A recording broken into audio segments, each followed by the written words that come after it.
Shubor nakaslem jong unongsan Hima.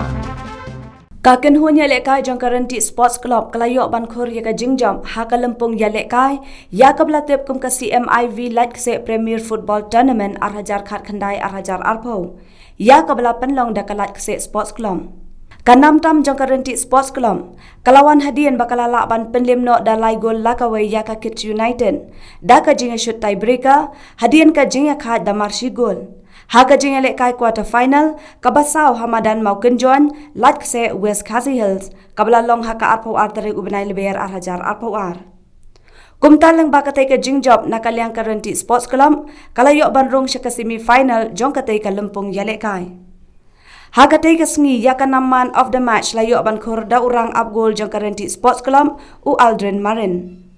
Nakaliang ka tournament committee kala pentebru baka jingele kai ka banbun kata ka jingele kai semi-final ka baningkong kanlong hakalai pautrek ubenai leber arhajar arpo ar hapadeng ka YBSC Sheila East Khasi Hills persya ya Ryntih Sports Club na East Khasi Hills.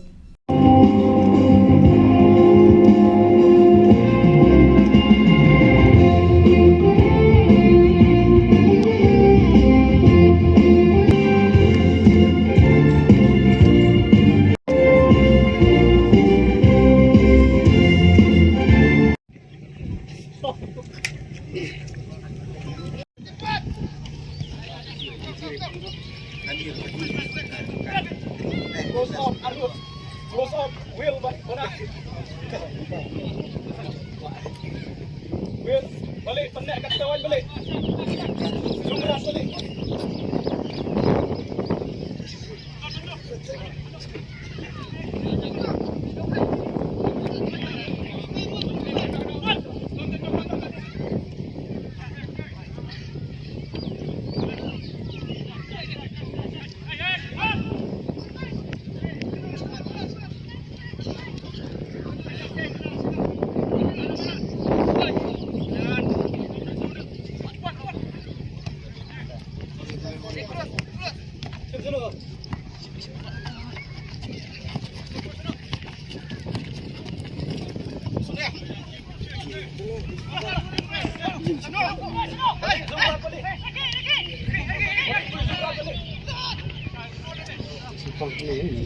Balik,